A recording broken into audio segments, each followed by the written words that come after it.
So let's talk about laziness. എന്നെ സംബന്ധിച്ചോളം laziness എന്ന് പറഞ്ഞാൽ അത്ര മോശപ്പെട്ടൊരു കാര്യമൊന്നും അല്ല. അതായത് നമുക്ക് എല്ലാവർക്കും ഉള്ളൊരു സംഭവം തന്നെയാണ്. പക്ഷെ നമ്മൾ പലപ്പോഴും തുറന്ന് സംസാരിക്കാറില്ല അതിനെ പറ്റിയിട്ട്.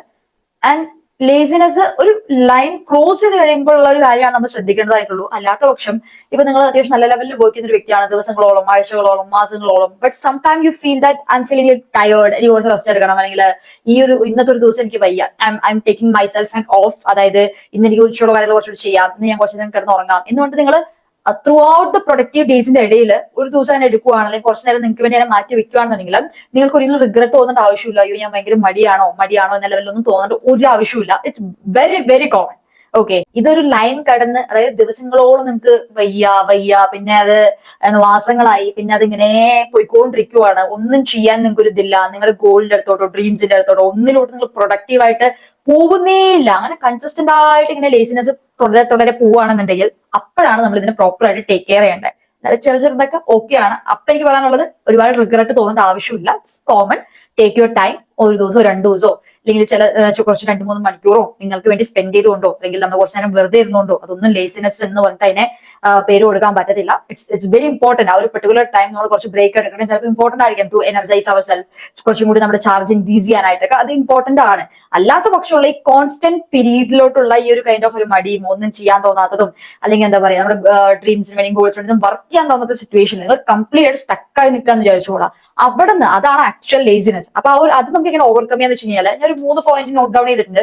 ഒന്നാമത്തെ കാര്യം എന്ന് പറഞ്ഞു കഴിഞ്ഞാൽ നിങ്ങൾക്ക് ചെയ്യേണ്ട ടാസ്കുകളിനെ എത്രത്തോളം നിങ്ങൾക്ക് ബ്രേക്ക് ചെയ്ത് ചെറുതാക്കാൻ പറ്റുമോ അത്രത്തോളം ചെറുതാക്കാൻ. ഇപ്പൊ എക്സാമ്പിൾ പഠിക്കണം എന്നൊരു ആഗ്രഹമുള്ള ഒരു വ്യക്തിയെ സംബന്ധിച്ചോളം പഠിക്കാനേ പറ്റുന്നില്ല, ബുക്ക് എടുക്കാനേ പറ്റുന്നില്ല എന്നുണ്ടെങ്കിൽ നിങ്ങൾ 10 മിനിറ്റ് പഠിക്കും ഒരു ദിവസം. ഒന്നും ചെയ്യാത്തതിനേക്കാൾ നല്ലതല്ല ഒരു 10 മിനിറ്റ് പഠിക്കുന്നത്. ഇപ്പൊ ഈ കണ്ടന്റ് ക്രിയേഷൻ സ്റ്റാർട്ട് ചെയ്യണം, സോഷ്യൽ മീഡിയയിൽ വീഡിയോ ഇടണം, പക്ഷെ ആലോചിക്കുമ്പോൾ തന്നെ മടിയാവാണ്. എങ്ങനെ വീഡിയോ എടുക്കുക, എങ്ങനെ സ്ക്രിപ്റ്റ് എഴുതുക, പിന്നെ എങ്ങനെ ഇത് എഡിറ്റ് ചെയ്യണം, ഇതൊക്കെ ആലോചിക്കുമ്പോഴേക്കും ഇടാനുള്ള ഒരു മൂഡ് തന്നെ പോകും. അങ്ങനെയൊക്കെ തോന്നുകയാണെന്നുണ്ടെങ്കിൽ നിങ്ങൾ ആഴ്ചയിൽ ഒരു വീഡിയോ ഇടാൻ ട്രൈ ചെയ്യും. 5 ദിവസം അതിൽ പണിയെടുത്ത് ഒരു വീഡിയോ ഇടാൻ ട്രൈ ചെയ്യും. ഒരു വീഡിയോ ഇട്ടോട് ഗ്രോ ചെയ്യുന്നല്ല ഞാൻ പറയുന്നത്.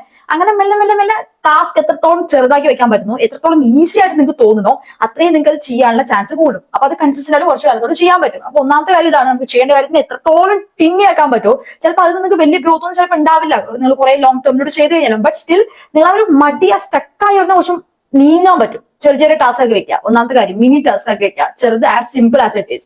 രണ്ടാമത്തെ കാര്യം നിങ്ങൾ ചെയ്യുന്ന കാര്യം ട്രാക്ക് ചെയ്യുക. ഞാൻ ഈ ഒരു വീക്കിൽ ഒരു വീഡിയോ ഇട്ടാൽ പറഞ്ഞു, ഇനി ഈ ഒരു വീക്കിൽ വീഡിയോ ഇട്ടു, അടുത്ത ആഴ്ചയിൽ ഒരു വീഡിയോ ഇട്ടാൽ അടുത്ത ആഴ്ചയിൽ ഒരു വീഡിയോ ഇട്ടു. അങ്ങനെ ഈ ഒരു മാസത്തിൽ എത്ര ആഴ്ചയുണ്ടോ ആ ആഴ്ചയിലൊക്കെ ഞാൻ വീഡിയോ ഇടുന്നുണ്ടോ, ഓരോ ആഴ്ചയിൽ ഓരോ വീഡിയോ ഇടുന്നുണ്ടെങ്കിൽ അത് ട്രാക്ക് ചെയ്തിട്ടുണ്ടോ എന്നുള്ള കാര്യം. ഇപ്പൊ നിങ്ങൾ 10 മിനിറ്റ് ഞാൻ പഠിച്ചു, നാളെ ഞാൻ 10 മിനിറ്റ് പഠിച്ചു, 3-ാം ദിവസം 10 മിനിറ്റ് പഠിച്ചു, 4-ാം ദിവസം 10 മിനിറ്റ് പഠിച്ചു. അങ്ങനെ ട്രാക്ക് ചെയ്യുക. നിങ്ങൾ ചെയ്യുന്ന കാര്യം ട്രാക്ക് ചെയ്യുക. രണ്ടാമത്തെ കാര്യം. മൂന്നാമത്തെ കാര്യം, നിങ്ങൾ ചെയ്തതിൽ നിങ്ങൾക്ക് റിസൾട്ടേ എക്സ്പെക്ട് ചെയ്യാൻ പറ്റില്ല. ഞാൻ ഓൾറെഡി പറഞ്ഞു, നിങ്ങൾ ഇത്രയും ചെറിയ ടാസ്ക് ചെയ്യുമ്പോൾ നിങ്ങളുടെ റിസൾട്ട് ചിലപ്പോൾ പെട്ടെന്ന് വരണമെന്നില്ല. അപ്പൊ അതുകൊണ്ട് നിങ്ങളോട് പറയാൻ ഞാൻ റിസൾട്ടേ ഫോക്കസ് ചെയ്യുന്നില്ല. ഞാൻ ജസ്റ്റ് എന്റെ ഈ കാര്യം ചെറുതായിക്കോട്ടെ, ഞാൻ ജസ്റ്റ് എന്റെ ഈ മടി മാറാനായിട്ട് ഞാൻ ചെയ്തുകൊണ്ട് പോകുന്നതാണ്. സോ ഞാൻ റിസൾട്ട് എക്സ്പെക്ട് ചെയ്യുന്നില്ല. ആ ഒരു രീതിയിൽ ഒരു റിസൾട്ടും എക്സ്പെക്ട് ചെയ്യാതെ ഈ കാര്യങ്ങൾ ചെയ്തുകൊണ്ട് പോവാം. അങ്ങനെ നിങ്ങൾ ഈ 3 കാര്യങ്ങൾ ഫോളോ ചെയ്യുകയാണെന്നുണ്ടെങ്കിൽ മെല്ലെ ഒരു മൊമെന്റം ബിൽഡ് ആവും. എന്താണ് ഒരു മൊമെന്റം? അതായത് ആ സ്റ്റക്കായി നിൽക്കുന്ന ഒരു ഫേസ് ഉണ്ടാവുമല്ലോ, ഇവിടുന്ന് മെല്ലെ ആഫ്റ്റർ സം ടൈം, ചിലപ്പോൾ 2 മാസം 3 മാസം 4 മാസം അവിടെ ഒന്നും ഗ്രോത്ത് ഉണ്ടാവില്ല കേട്ടോ, കാരണം അത്രയും സ്ലോ ആയിട്ടാണ് ചെയ്യുന്ന കാര്യങ്ങൾ. അപ്പൊ അവിടുന്ന് മെല്ലെ സ്റ്റക്കായി നിൽക്കുന്നപ്പോഴത്തെ ഒരു മൊമെന്റത്തിലോട്ട് കാര്യങ്ങൾ എത്തും. ഈ സ്റ്റക്ക് ഈ മൊമെന്റം ഫേസിലോട്ട് വരുമ്പോൾ ഗുണം ഇത്രയേ ഉള്ളൂ, ഇവിടുന്ന് അനങ്ങുന്നുണ്ടായിരുന്നില്ല നമുക്ക് ആലോചിക്കുമ്പോൾ തന്നെ മടിയാ. ഇവിടെ നമ്മൾ മെല്ലെ ആക്ഷൻസ് എടുത്ത് കുറച്ചിങ്ങനെ ഫ്ലോ ആവാൻ തുടങ്ങി. വൺസ് നമ്മൾ ആ ഒരു മൊമെന്റം ക്യാച്ച് ചെയ്ത് കഴിഞ്ഞ് കഴിഞ്ഞാൽ ഓട്ടോമാറ്റിക്കലി നമുക്ക് എന്ത് ചെയ്യാൻ പറ്റും, നമ്മുടെ ടാസ്കിന്റെ വലുപ്പം കൂട്ടാൻ പറ്റും. കാഴ്ചയിൽ എക്സാമ്പിൾ അപ്പൊ ആഴ്ചയിൽ ഒരു വീഡിയോ ഇടുന്ന ഒരു വ്യക്തിക്ക് ആഴ്ചയിൽ ഒരു 3 ദിവസം വീഡിയോ ഇടാൻ പറ്റും. അങ്ങനെ മെല്ലെ ആ ഒരു മടി മാറി കിട്ടും. Once we catch the momentum of life again from that stuck face.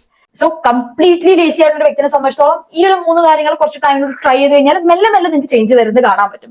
നമ്മുടെ ലൈഫിൽ ഇപ്പൊ എന്ത് ഹാബിറ്റ് ആണെങ്കിലും, നെഗറ്റീവ് ആണെങ്കിലും പോസിറ്റീവ് ആണെങ്കിലും ഒറ്റയടിക്കും ഷിഫ്റ്റ് ചെയ്യാൻ പറ്റത്തില്ല. അതേപോലെ ഈ ലേസിനെസ് എന്ന് പറഞ്ഞു കഴിഞ്ഞാൽ ഞാൻ പറയാം, എപ്പോഴെങ്കിലൊക്കെ വരുന്നതാണെങ്കിൽ നിങ്ങൾ അതിന് വലിയതായിട്ട് എടുക്കേണ്ട ആവശ്യമില്ല. ആ ഒരു ടൈം കുറച്ച് നിങ്ങൾക്ക് റിലാക്സ് ആയി കഴിഞ്ഞ് കഴിഞ്ഞാൽ നിങ്ങൾക്ക് എനർജി ഒന്ന് അപ്പായി കഴിഞ്ഞാൽ നമുക്ക് പിന്നെയും പഴയ പോലെ വരാൻ പറ്റും. അതേസമയം കംപ്ലീറ്റ് ആയിട്ട് ലേസിനെസ് ഫീൽ ചെയ്യുന്ന ഒരു വ്യക്തിയാണെന്നുണ്ടെങ്കിൽ മനസ്സിലാക്കേണ്ട കാര്യമാണ്, ഇതിങ്ങനെ മെല്ലെ ചെയ്ത് പോവാ. ഒറ്റയ്ക്ക് ഷിഫ്റ്റ് ചെയ്യാൻ നോക്കിക്കഴിഞ്ഞാൽ നിങ്ങൾക്ക് പറ്റണമെന്നില്ല, നിങ്ങൾക്ക് ഒരുപാട് മടി കൂടത്തേ ഉള്ളൂ.